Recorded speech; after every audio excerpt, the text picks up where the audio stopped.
la bien.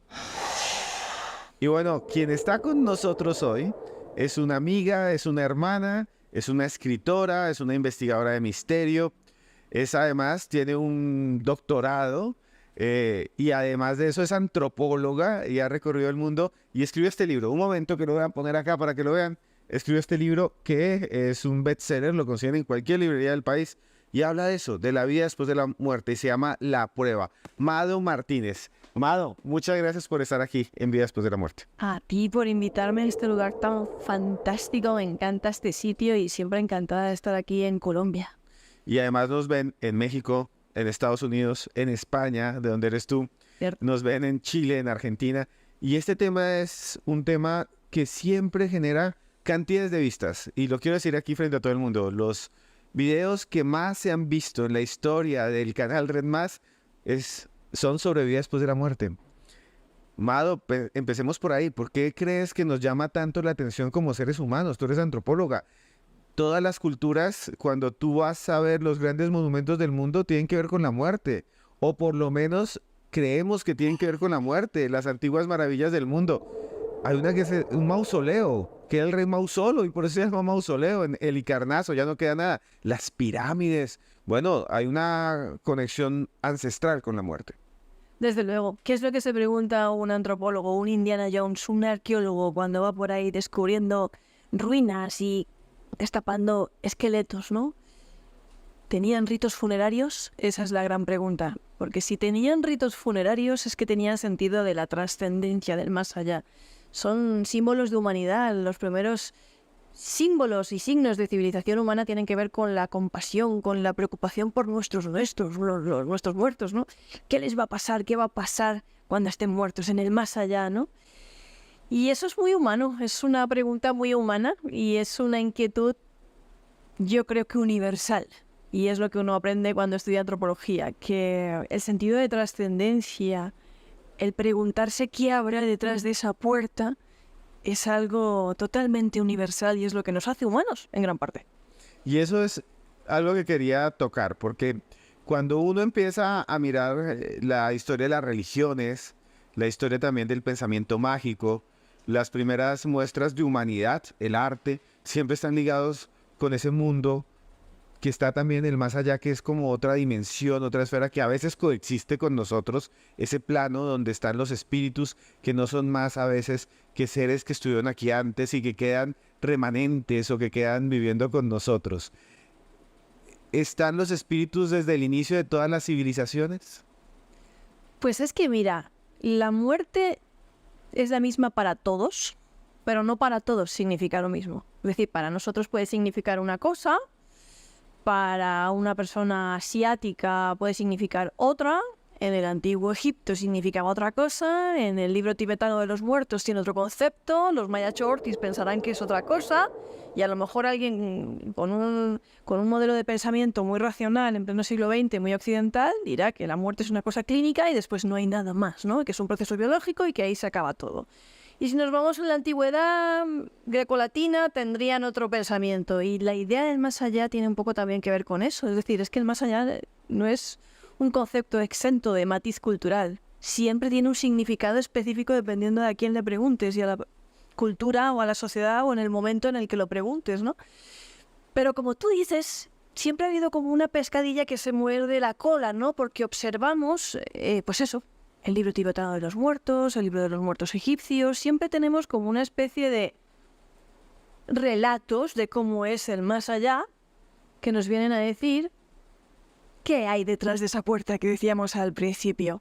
Y lo curioso es que en esta pescadilla que se muerde la cola, cada vez que uno tiene una experiencia mística o un estado alterado de conciencia o una experiencia cercana a la muerte, podríamos decir, siempre está impregnada, moteada, salpicada por sus patrones y condicionamientos, es decir, por lo que él ha vivido en su tiempo, en su cultura, en su sistema de creencias, lo que ha aprendido. Así que eso no hace más que confirmar esa creencia o ese sistema de creencias. Y la pregunta siempre es doble.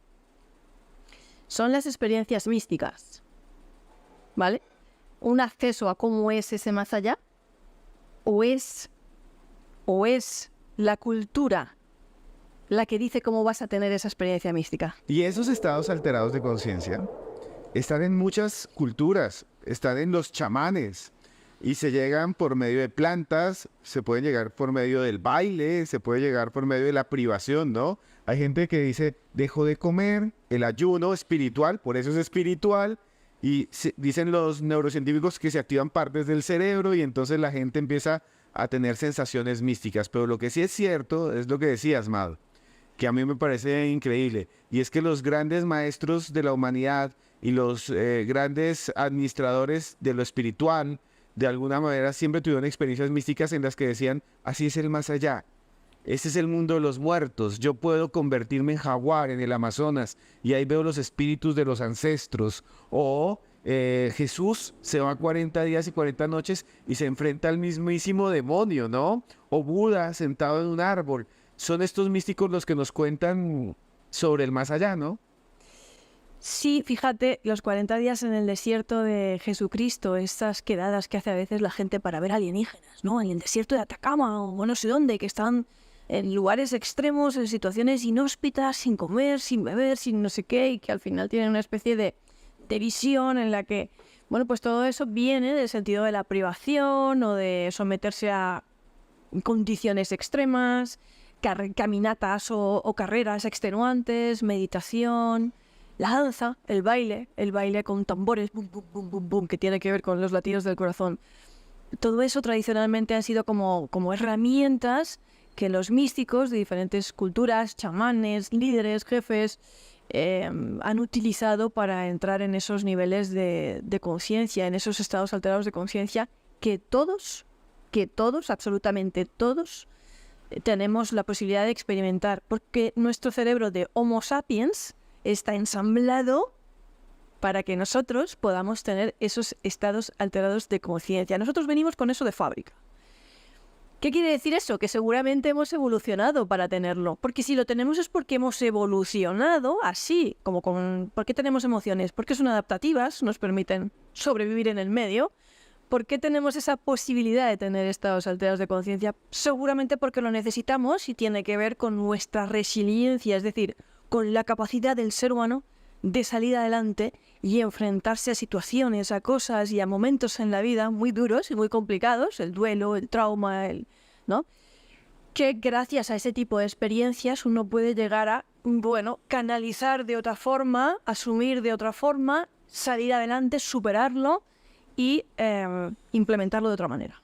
Claro, y en eso también, en esos estados alterados de conciencia también entran en juego las plantas, ¿no? Las antiguas plantas de poder, las plantas visionarias, que están en todas las culturas. Sí. Que mucha gente dice, no, eso es solamente de las selvas o de los desiertos, alguien que se chupa un peyote o alguien que toma yagé. No, es que en Europa había una gran cantidad de plantas que también utilizaban las mujeres curadoras y sabedoras y los místicos mismos. Y en Asia hay cantidades, y en la misma África, la iboga, el chas, ¿no?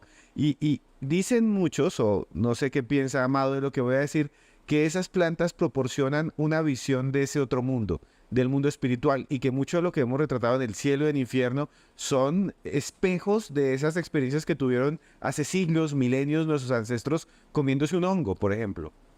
Bueno, es que la etnobotánica es un mundo apasionante porque nos habla de la tradición y usos que el ser humano en diferentes contextos y culturas ha hecho de distintas plantas, ¿no? De plantas, de hongos, pues con fines medicinales o curativos o rituales, incluso como venenos. Hay estudios muy interesantes hasta el siglo XIX los venenos no se podían detectar, ¿no? Entonces eran una de las armas favoritas para quitarse de en medio a alguien.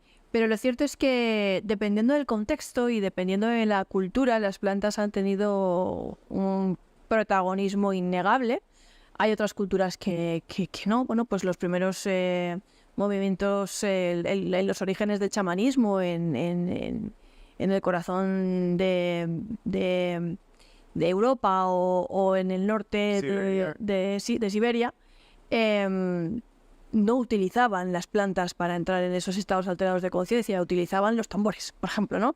Pero en muchos otros lugares sí que se ha utilizado el yagé, chamanismos actuales o movimientos místicos actuales como en el Amazonas, que tú has podido comenzar, se ha utilizado mucho la ayahuasca, se sigue utilizando para entrar en esos estados mentales y en esos niveles de conocimiento. A ver, nosotros en el mundo occidental hace mucho tiempo que tenemos una filosofía de pensamiento muy racional, totalmente racional. Total. Y explicamos las cosas con la explicación científica, ¿no? Pero lo cierto es que existe otra parte del cerebro y otra forma de acceder al conocimiento o entrar en estados o niveles de mente que no tienen nada que ver con ese otro modo de adquirir el conocimiento de forma racional. Y son totalmente válidos porque son experiencias. Es decir, las experiencias nunca se pueden negar. Las experiencias siempre van a estar ahí. Y las experiencias son valiosas en todos sus aspectos y sus sentidos. Y en esta serie hemos visto una gran cantidad de testimonios de personas que dicen que han estado en los límites, que han tenido SM, experiencias cercanas a la muerte, que han visto el túnel, que han visto un umbral, que han visto seres queridos que están allí. Y conectando un poco con el chamanismo, hay muchos que dicen que las plantas le proporcionan a estos chamanes la posibilidad de ver también ese mismo mundo espiritual de las SM. Y hay muchas experiencias cercanas a la muerte que parecen experiencias chamánicas. Gente que se ve flotando sobre ciudades, gente que ve su propio cuerpo, que eso también lo han experimentado chamanes con plantas, ¿no? Verse a sí mismos en el trance. Se parece mucho, ¿no? Tal vez algo ancestral, tal vez, no sé. Mira, lo cierto es que hay mucha discusión sobre si las experiencias cercanas a la muerte tienen algo que ver o no, o podemos equipararlas a las experiencias que uno puede tener a raíz de consumir ayahuasca, por ejemplo. Lo cierto es que yo creo que esto también depende de con quién hables, ¿no? Yo recuerdo una de las personas a las que yo entrevisté en el libro La Prueba que había tenido una experiencia cercana a la muerte y había realizado tomas de yaje en diferentes ocasiones en su vida. Y siempre me dijo que era muy parecido, que era realmente muy parecido, ¿no? Yo creo que en realidad estamos hablando siempre de estados alterados de conciencia, de neurotransmisores, de una serie de cosas que nosotros, como digo, traemos de serie y que en determinados aspectos pues podemos estimular o no de cierta manera. Pero sí que es cierto que este tipo de experiencias que se originan a raíz del consumo de sustancias como la ayahuasca tienen muchos puntos en común con las experiencias cercanas a la muerte, por ejemplo. ¿En qué? No solamente en las narrativas, sino que muchas veces estas experiencias suponen un antes y un después en la vida de la persona. Es decir, hay gente que tras una ingesta de ayahuasca, una ingesta ritual o de yageo, sobre todo en los contextos culturales donde hay tradición de ritual de ingesta y de tomas, ¿no? No estoy hablando de estas modas de ir a, no es que, ay, a Madrid que viene uno y tal, chico, pero aquí se ha consumido ayahuasca alguna vez en Madrid, no, pues no la necesitas, ¿no? Pero en los contextos es muy interesante lo que sucede dentro de su contexto, ¿no? Dentro de su explicación y su tradición. Y suelen tener una función ritual y social muy importante para el grupo y la comunidad, no solamente para la persona que realiza la ingesta. Y eso es un punto en común muy fuerte con el tema de las experiencias cercanas a la muerte, que las personas que las han tenido, según algunos estudios muy aislados, la verdad, consiguen lo que se tardaría en conseguir con un año de terapia en una persona. Y lo cierto es que ahora mismo la ayahuasca y muchas otras sustancias se están investigando en el laboratorio como posible tratamiento para enfermedades como la depresión.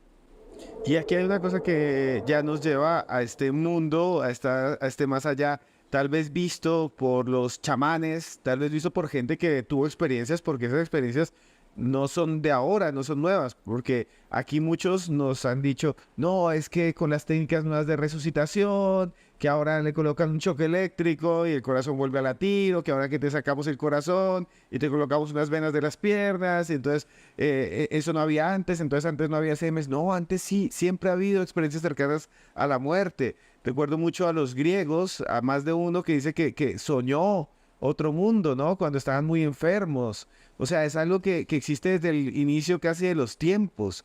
Y esto lo quería decir un poco, Amado. El cielo y el infierno están ligados tal vez a esas experiencias, ¿no? Menos que el más allá siempre va a ser el más allá de cada cual. Lo cierto es que en muchas culturas de corte chamánico, el chamán se hacía chamán después de pasar una experiencia cercana a la muerte, es decir, de estar casi a punto de morir, ya sea por una enfermedad muy grave o porque realmente lo sometieron a un ritual de paso o a un rito de paso, ¿no? Por el que tenía que atravesar una serie de experiencias, ya fuera mediante la ingesta o lo que fuera. Pero la figura del chamán siempre se ha ligado, en muchas ocasiones o de forma muy frecuente, con una experiencia traumática, ¿no? Claro. Con alguien que ha estado cerca de la muerte y ha sobrevivido a esa batalla contra los espíritus, lo que sea, los ha dominado y es capaz, ¿no? De liderar como chamán. Tuvo un Claro. pie en el otro lado, o sea, Exacto. volvió. Y los chamanes cuando tienes experiencias ya van al mundo de los espíritus y vuelven, ¿no? Exacto. Y en la antigüedad grecolatina y en la antigüedad en general existían experiencias cercanas a la muerte. Lo que pasa es que hoy en día ese concepto para nosotros en el mundo occidental es un concepto cultural y tiene un nombre. En el pasado no tenía ese nombre, ni siquiera estaba institucionalizado. Hay culturas en las que sí, por ejemplo, los maya chortis lo llaman los que mueren los 3 días. Pero no lo llaman una experiencia cercana a la muerte, ¿no? Y están deseando, entre comillas, que alguien se muera para que vuelva con noticias y les cuente cómo es el traspatio de la gloria, ¿no? Ese más allá de ellos. Pero en la antigüedad grecolatina también existían estas experiencias, gente que estuvo a punto de morir y que, bueno, sobrevivió. Y la narrativa es totalmente cultural, volvemos a lo mismo. Pues en la antigüedad grecolatina los que tenían una experiencia cercana a la muerte iban al inframundo del Hades, se encontraban con divinidades del panteón griego, ¿no? Con seres guía, ¿no? Eso a veces sí que tiene cosas en común independientemente de... Claro, tú eres eso el es lo que tiempo. es asombroso, Mado, y aquí quiero llegar. Aquí hemos tenido testimonios de personas como la gordita Fabiola, Ujú. que dice que fue un inframundo muy parecido al Hades. Sí. Y hemos tenido entrevistas como a Javier Vanegas, el Lázaro de Corabastos, que les recomiendo que la vean. Si están viendo este video, busquen ese otro capítulo, ese otro episodio, que nos narraba en algún momento cómo un ser lo toma de la mano y lo lleva a caminar. Y eso sí es increíble porque está en los grupos indígenas más perdidos del Amazonas cuando hablan de los espíritus custodios que los reciben y los llevan. Está en las tradiciones incluso abrahámicas, en todas. Los musulmanes también tienen SMs y ven ángeles, Por el ángel supuesto. de la muerte. Por Entonces, supuesto. esto es muy extraño. Estas presencias que además son inteligentes porque le hablan a la... Alienígenas, algunos dicen que tienen encuentros con alienígenas, con médicos que los curan en naves, ¿no? En naves nodrizas o espaciales y que estaban muy enfermos o con enfermedades terminales y que de repente regresan y se sienten curados gracias a esa curación en el más allá y bueno, y se tiene una remisión espontánea en palabras de la ciencia. Fíjate, hay una serie de factores comunes, da igual la cultura a la que vayamos, que son, 1, el encuentro con seres guía. 2, la sensación de salir fuera del cuerpo. En ocasiones relatan que salen fuera de su cuerpo, que se ven a sí mismos, que vuelan, que pueden moverse, oír, ver, incluso teniendo los ojos vendados durante una operación, decir si el zapato rojo estaba en el tejado y luego comprobar si realmente estaba ahí y estar. Sensación de inefabilidad, es decir, es difícil de explicar ese tipo de sensación, ¿vale? Hay experiencias cercanas a la muerte muy positivas en la que el sujeto siente que todo es paz y todo es amor y otras muy negativas, pesadillescas casi. No sabemos por qué, pero seguramente tiene que ver con el mismo motivo por el que muchas personas tras tener una ingesta de ayahuasca tienen una experiencia sumamente plácida y otros tienen una experiencia horrible, ¿no? Incluso hay personas que han tenido una experiencia cercana a la muerte que han tenido 2 tipos de experiencia a raíz de la sugestión, ¿no? De lo que les estaba diciendo el médico cada vez que recobraban la consciencia, ¿no? Luego, también es muy común que mencionen que se sienten en un lugar muy vibrante, en el que todo es más real que la realidad, ¿no? Que es algo como muy sinestésico. Como lo que podrían describir personas con sinestesia, ¿no? Que tienen sinestesia. La sinestesia es una propiedad que tienen algunas personas, una característica, un atributo de sentir y de ver las cosas. Hay gente que huele los colores, ¿no? Pues ¿no? Eso, hay gente que no tiene que tener una experiencia cercana a la muerte ni tomar ayahuasca para oler los colores. Que siente el sabor de los objetos. Siente el sabor de los objetos. Bueno, pues en esas experiencias se relatan, momentos muy sinestésicos, ¿no? Casi todos vuelven con un sentido de redención importante, de cambio, les impacta profundamente. En algunos casos dicen que, pues que les han impelido a volver porque no era su momento. Otros dicen que quisieron quedarse y no se dejaron. Otras veces los invitaron a quedarse y ellos no quisieron. Y otras veces como que lo negociaron, ¿vale? En ese momento, la vuelta. Y yo creo que la visión del túnel también es algo muy cultural porque si buscamos en la India o buscamos en cualquier otro lugar, las estadísticas de la visión del túnel cambian y una visión panorámica de los hechos de la vida, ¿no? También suele ser como muy común. ¿Qué es lo que cambia? ¿Qué es lo que cambia? ¿Qué es lo contradictorio? ¿Por qué no nos sirve esto para hacernos una idea de ese más allá del que estamos hablando hoy aquí? La narrativa, porque es cultural. Es cultural, es totalmente cultural, es el más allá de cada cual. Unos te dirán que vieron a Jesucristo y los que no lo seguían acabaron en el infierno. Y vieron cómo la batalla del juicio final estaban allí los hombres luchando mientras las mujeres y los niños observaban esa batalla del juicio final. Es decir, hay división de género en el más allá, ¿no? Esto es muy cultural, ¿no? ¿Y los musulmanes qué? ¿Vale? Por no seguir, ellos no van a perecer. Mientras que los musulmanes, ya sea que te hablen de un exorcismo o te hablen de lo que sea, te dirán que la verdadera religión es el Islam, ¿no? Es la del Islam y el Corán.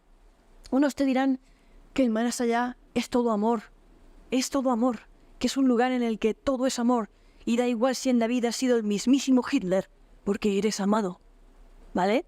Mientras que otros te dirán que no, que en el más allá se enfrentaron a un severo juicio final, muy severo, en el que se arrepintieron de sus pecados, volvieron con un sentido de redención porque habían sido muy malos, ¿no? Como un concepto muy judeocristiano del más allá. Otros, en épocas como los años 70, más imbuidas por el movimiento hippie, sí, te dirán que han tenido una experiencia cercana a la muerte totalmente hippie, que tiene que ver con el medio ambiente, la tierra, no sé qué.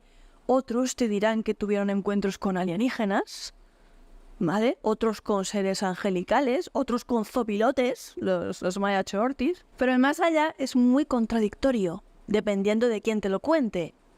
Con lo cual, no nos sirve esa narrativa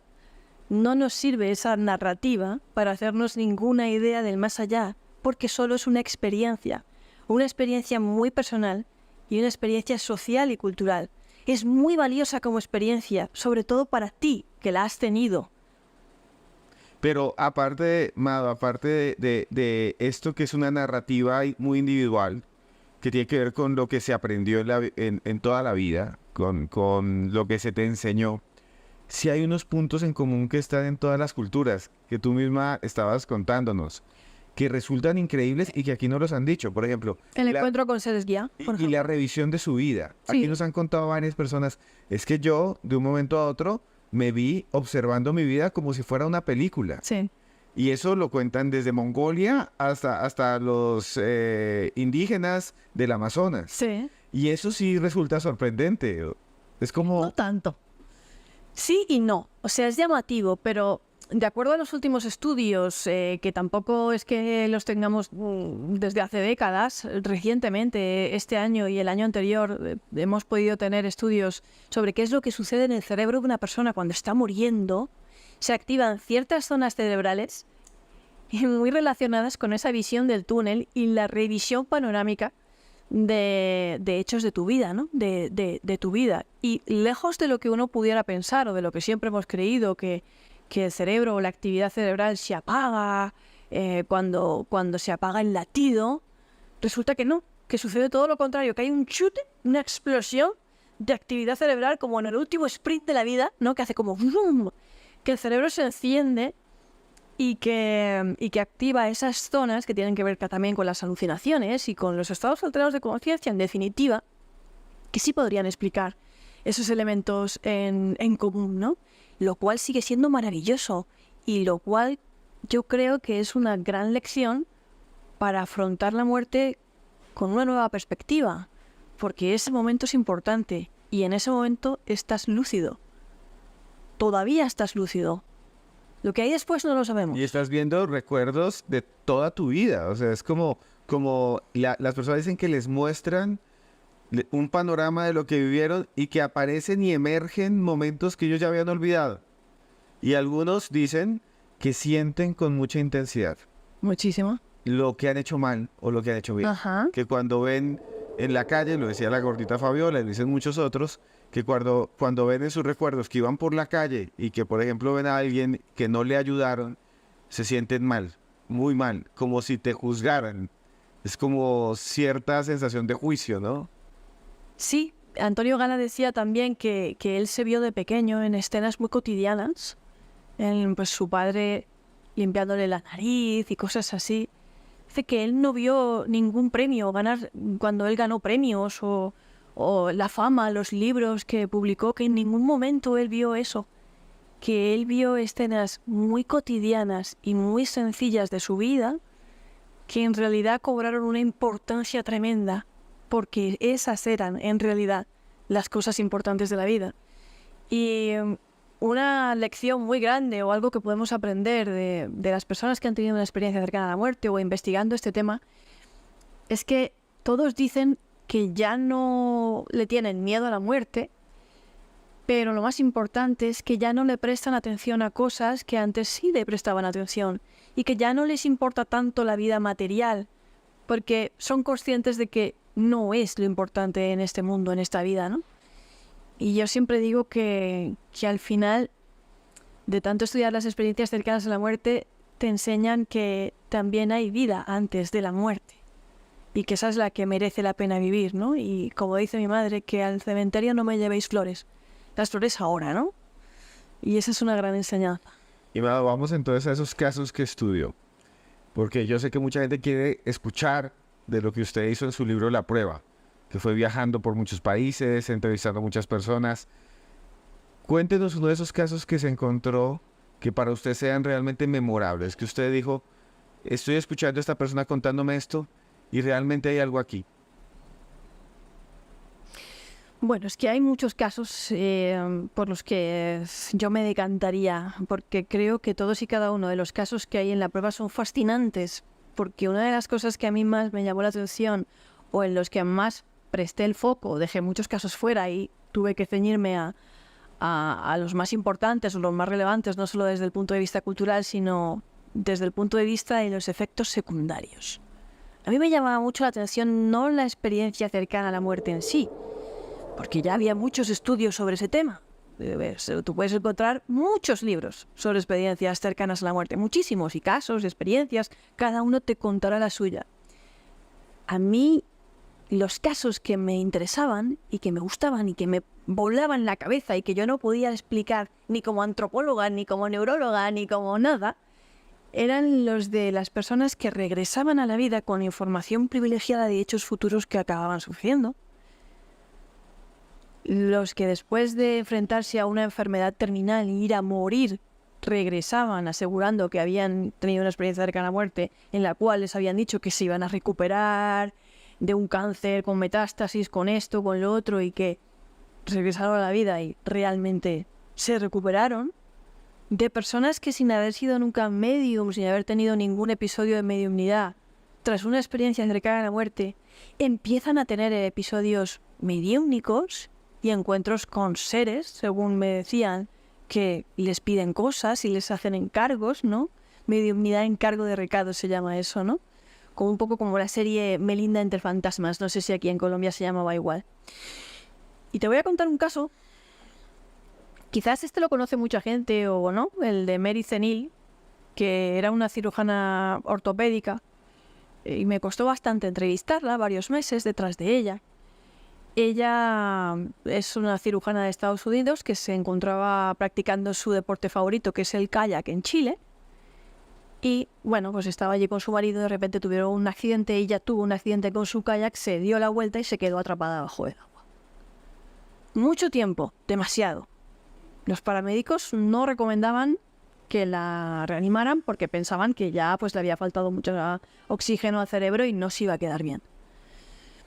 La cuestión es que, bueno, la trasladan en helicóptero y ya en todo ese momento se ve ahí, tirada, junto al agua.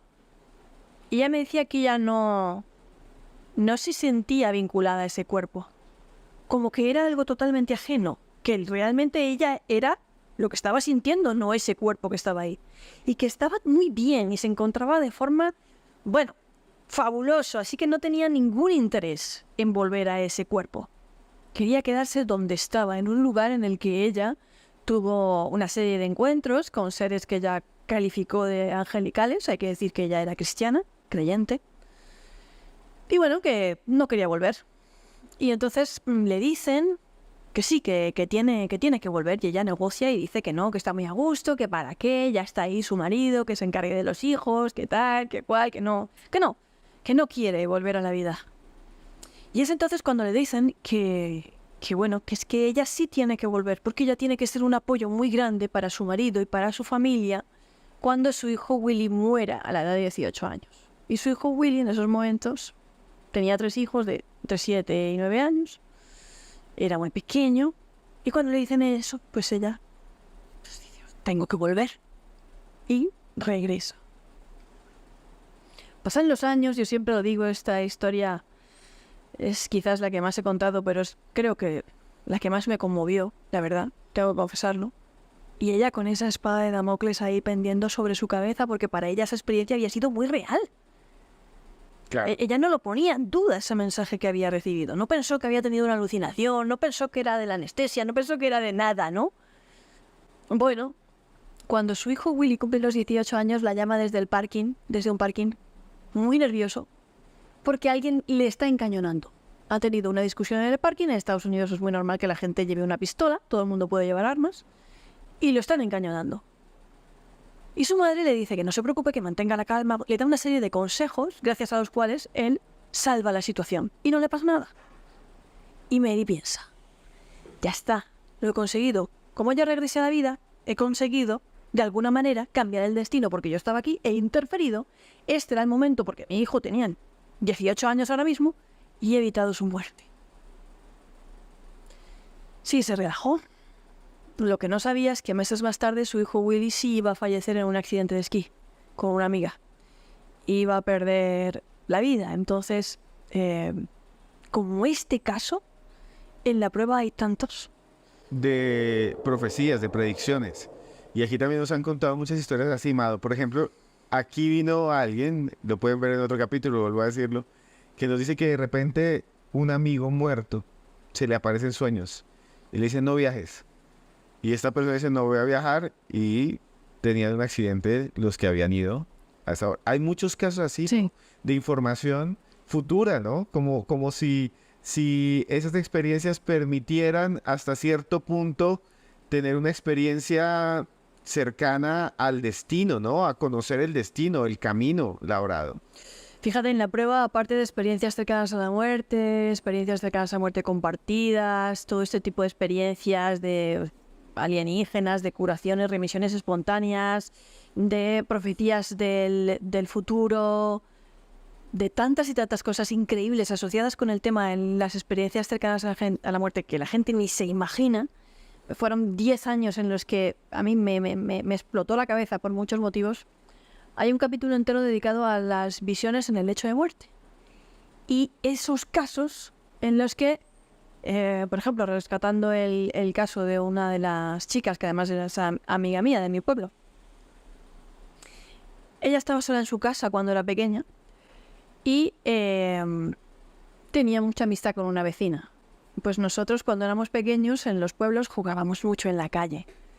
Y siempre estábamos todo el día en la calle, íbamos solos al colegio, era otro mundo y era otra vida y se podía hacer porque vivíamos en pueblos y los vecinos eran como el tío Pepe, la tía Juanica, cuidaban de nosotros, te invitaban a merendar, íbamos todos a casa de no sé quién, ¿no? Entonces eran como familia casi los vecinos, ¿no? Y ella tenía mucha amistad con la vecina del frente. Y un día que su madre había ido a hacer la compra y ya estaba sola en casa, llegó la vecina Entonces también era muy habitual tener las puertas abiertas, no pasaba nada. Y llegó la vecina y le dijo que ya no la iba a ver más, que había ido a despedirse porque ya no la iba a ver más, que la iba a estar cuidando siempre, que se cuidara mucho, que la quería mucho y que bueno, que no llorase por ella porque iba a estar muy bien, muy bien. Y cuando su madre volvió a casa con las bolsitas del mercado y tal, pues ella le dijo lo que había. Mira, ha estado aquí la vecina y ha dicho que no va a venir más. Entonces, ¿sabes? Ella era pequeña, que ya no va a venir más y que ya no la vamos a ver. Y entonces su madre se enfadó con ella, le dijo que por qué mentía, que por qué era tan mentirosa. Y entonces ella dijo que por qué, ¿no? Es que la vecina había fallecido el día anterior, ¿no? Estaba muerta. Sí.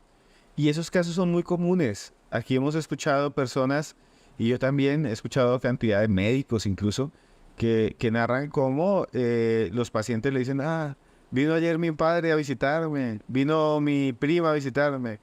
Y le decían, no señor, su papá está muerto hace 20 años. Son muy comunes, ¿no? Esas visitas de parientes en el lecho. Las visiones en el lecho de muerte. Sí. Que a veces no solamente las ve el moribundo, sino que también las ven los médicos, los enfermeros, el personal o los familiares que pasan por allí. Se llaman visiones en el lecho de muerte compartidas, igual que las experiencias cercanas a la muerte compartidas, que es una cosa como el triple salto mortal de las experiencias cercanas a la muerte, ¿no? Y es que algunos médicos, enfermeros, personas, familiares que están en la habitación con el moribundo, notan que de repente la habitación cambia las dimensiones, no son como dimensiones normales del mundo de la física, y adquiere una luminosidad especial, una luz especial. Y ven lo que está viendo el moribundo. En ocasiones una señora como transparente de tonos blancos, en ocasiones personas, sombras, gente que se acerca al moribundo, o sea que a veces no es solamente el moribundo quien las ve, sino la persona que también se encuentra en la habitación. Que siempre se ha dicho, no, esto es por la morfina, esto es por no sé qué, porque ya pues los están sedando los últimos días y tal. Bueno, pues hay personas que no estaban tomando morfina ni eran moribundos y estaban ahí. Era el enfermero, era el médico, era... Claro. Esto me recuerda una historia que me contaron a mí, Mado, que quiero que me ayudes a analizar. Y es un médico durante estos tiempos terribles que se vivieron hace poco de enfermedades, de virus en el mundo. Y él me decía, aquí en Bogotá, en donde estamos acá, en una sala de cuidados intensivos, que eso cambia de nombre en cada país, ¿no? Ponen diferente nombre a esa sala donde se lleva a las personas, se les puede conectar unos respiradores artificiales. Él dice que en algún momento todos los pacientes le decían, usted, doctor, ¿por qué está dejando entrar niños? Y él decía, aquí no pueden entrar niños, es que ni siquiera puedo entrar yo si no me pongo un traje especial. ¿De qué niños me hablan? Y la mayoría de los pacientes le decían, sí, mira, es que a veces viene un niño con un saco rojo y se hace en una esquina. Y el médico me decía, yo no les creía, pero cada vez que alguien me habla del niño del saco rojo, ese se moría o ese fallecía. Como si fuera una parca, ¿no? Siempre se había hablado de esos espíritus que además la visita de ellos es anticipatoria, ¿no? De la muerte, como prepara la muerte. Es una visión en el lecho de muerte. Y también hay relatos y testimonios en la literatura médica, sobre todo de las personas que acompañan auxiliares en los centros sanitarios.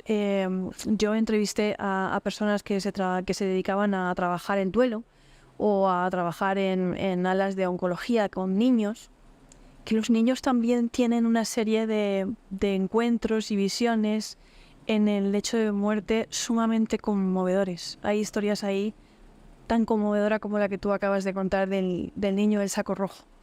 Y los niños, aparte de ellos también, tienen sus encuentros con otros niños, ¿no?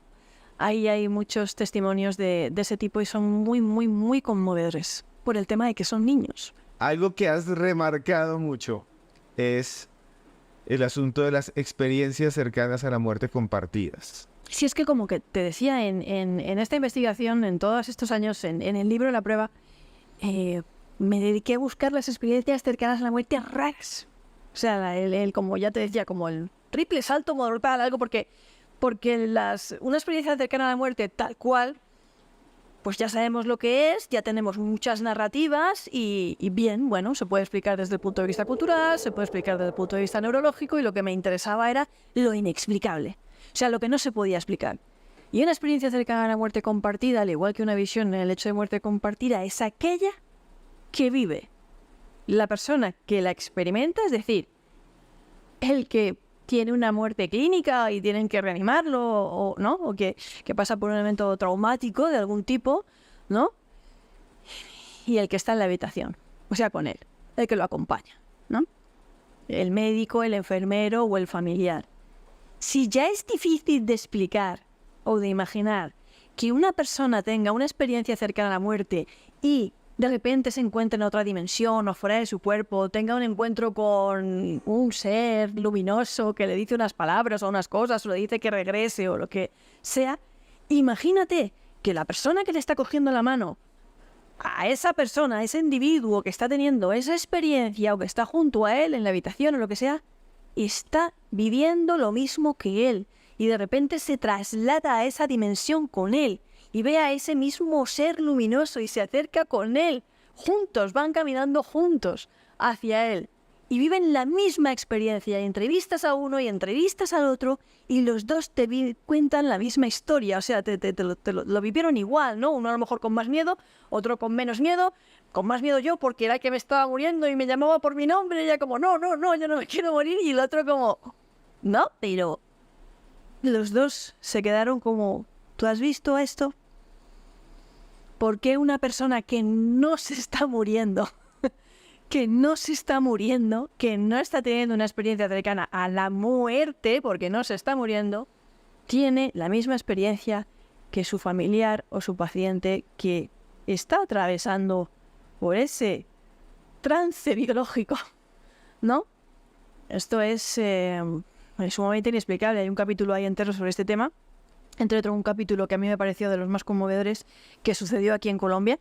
El padre ya fallecido hace unos años, en paz descanse, que todo el mundo debería leer y conocer, porque realmente siempre que la gente lo lee o hablo de ese tema, es como hacerle un homenaje a ese hombre que en su día me dio su testimonio, que ya no está entre nosotros, pero que sí, que él lo vivió y su hijo lo vivió con él. Bueno, eso tendrán que buscarlo los lectores en el libro porque llegamos al final. O sea, quisiéramos quedarnos hablando aquí y contando más experiencias que ha investigado Mado.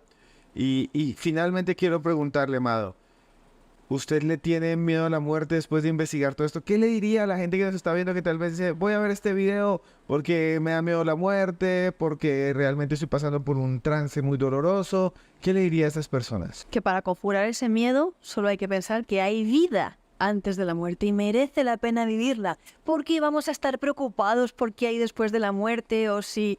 No, descarta ese miedo. Hay vida antes de la muerte y eso es lo que importa. De hecho, aunque existiera el más allá, digamos que existe el más allá, o incluso la reencarnación, ¿no?